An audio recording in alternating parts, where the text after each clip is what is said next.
Oke, baik. Bismillahirrahmanirrahim. Assalamualaikum warahmatullahi wabarakatuh. Perkenalkan, nama saya Apriansyah Hidayah, NPM 247541111. Saya dari kelas 2D, program studi akuntansi perpajakan. Baik, di sini saya akan mempresentasikan hasil kinerja saya yang berjudul Ekspor Zinc Ores and Konsentratnya. Negara tujuan ekspor, yaitu negara Cina, berdasarkan data yang bersumber dari TradeMap, nilai impor pada tahun 2024 untuk zinc ores and concentrates menempati urutan pertama, yaitu sebesar 4.346.009 US dollar. Nah, ini adalah tabel dari TradeMap. Baik, kita lanjut ya teman-teman, yaitu ada spesifikasinya. Yang pertama ada berat molekul 65,38, terus ada penampakan logam yaitu abu-abu keperakan mengkilap, titik leleh 420 derajat Celcius, titik didih 907 derajat Celcius, begitupun ada kepadatan, rasio Paschen, dan lain-lain. Baik teman-teman, kita lanjutkan ke persyaratan dalam negeri. Yang pertama ada invoice, yaitu dokumen berisi rincian harga barang yang dijual ke luar negeri termasuk jumlah dan total pembayaran. Yang kedua ada packing list, yaitu daftar isi kemasan yang menunjukkan jenis, jumlah, dan pengemasan barang ekspor. Yang ketiga ada bill of lading, yaitu dokumen pengangkutan yang diterbitkan oleh perusahaan pelayaran sebagai tanda bukti pengiriman barang. Yang keempat ada pemberitahuan barang ekspor, yaitu dokumen pabean yang wajib diajuin ke bea cukai sebelum barang diekspor. Yang kelima ada shipping instruction, yaitu instruksi dari eksportir kepada forwarder atau pengangkut terkait detail pengiriman barang. Yang keenam ada COO atau Certificate of Origin, yaitu dokumen yang menyatakan asal negara barang, biasanya untuk mendapatkan fasilitas tarif preferensi.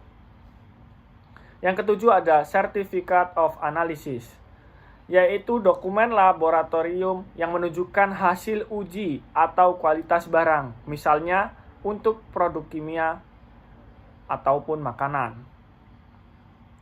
Yang kedelapan ada Phytosanitary Certificate, yaitu sertifikat untuk produk pertanian, menyatakan bebas dari hama dan penyakit tumbuhan.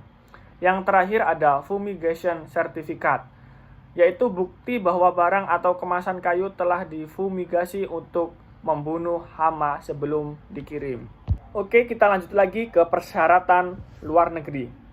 Yang pertama yaitu memiliki lisensi impor resmi. Yang kedua, nomor identitas kepabeanan. Yang ketiga, izin dari otoritas terkait. Yang keempat, persetujuan dari Kementerian Perdagangan. Yang kelima, faktur pro forma. Yang keenam, daftar packing bea cukai. Yang ketujuh, sertifikat negara asal. Yang kedelapan, faktur komersial. Yang kesembilan, nomor resi pengiriman. Dan yang terakhir adalah jaminan letter of credit. Kita lanjut untuk promosi ekspor dan negosiasi. Promosi ekspor, kita bisa membuat toko ekspor di marketplace internasional, mengikuti pameran ekspor di negara tujuan, dan membuat website atau media sosial untuk memperkenalkan produk kita. Dan untuk negosiasi, yang menjadi pertimbangan negosiasi adalah mutu barang, harga, persyaratan, pembayaran, waktu penyelesaian, sertifikat mutu, garansi, layanan purna jual, dan lain-lain. Baik, selanjutnya ada sumber pembiayaan. Yang pertama ada Trust Receipt atau TR.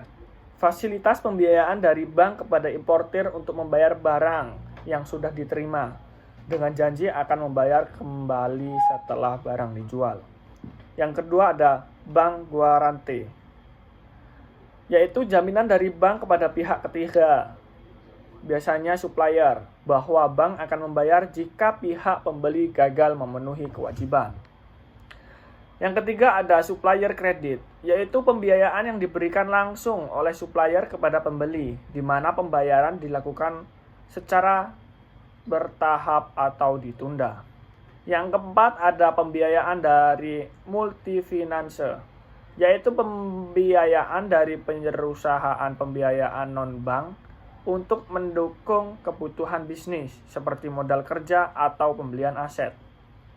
Dan yang terakhir ada pembiayaan dari LPEI atau Exim Bank, yaitu fasilitas pembiayaan ekspor dari Lembaga Pembiayaan Ekspor Indonesia atau Exim Bank, khusus untuk mendukung kegiatan ekspor nasional. Selanjutnya ada metode pembayaran. Yang pertama ada letter of credit, yaitu surat kredit dari bank pembeli yang menjamin pembayaran kepada eksportir setelah dokumen pengiriman dipenuhi sesuai syarat. Yang kedua ada advance payment. Pembayaran dilakukan oleh pembeli sebelum barang dikirim oleh eksportir. Resiko ditanggung oleh pembeli. Dan yang ketiga ada open account. Barang dikirim terlebih dahulu dan pembayaran dilakukan kemudian sesuai kesepakatan. Resiko tinggi bagi eksportir. Yang keempat ada dokumen against payment, yaitu dokumen pengiriman hanya diberikan kepada pembeli jika sudah melakukan pembayaran ke bank. Yang kelima ada dokumen against acceptance, yaitu dokumen diserahkan kepada pembeli setelah ia menyetujui wesel pembayaran, tetapi belum langsung membayar. Dan yang terakhir ada consignment, yaitu barang dikirim kepada agen atau mitra dagang di luar negeri dan pembayaran dilakukan setelah barang berhasil dijual. Sumber pembiayaan yang digunakan lembaga keuangan, bank dengan menjaminkan letter of credit atau LC, digunakan untuk biaya tenaga kerja, pengeluaran ongkos produksi, penadaan barang. Begitupun metode pembayaran yang digunakan letter of credit. Nah, baik teman-teman, ini adalah ada contoh metode pembayaran yang digunakan letter of credit. Nah, seperti yang di bawah ini. Baik teman-teman, kita lanjut ke export correspondence. Yang pertama, ada introduction letter atau surat penawaran. Contoh suratnya ada di bawahnya. Yang kedua ada offering letter atau surat penawaran. Contoh suratnya juga ada di bawahnya. Yang ketiga ada negosiasi. Yang pertama biaya produksi, yang kedua pungutan negara, yang ketiga promosi, dan yang terakhir biaya operasional. Yang keempat ada sales contract atau perjanjian. Ini pun contoh suratnya ada di bawahnya. Oke, thank you. Terima kasih. Ini saja yang bisa saya sampaikan di presentasi kali ini. Saya mohon maaf kalau ada salah kata atau tutur kata yang kurang baik untuk didengarkan. Saya mohon maaf.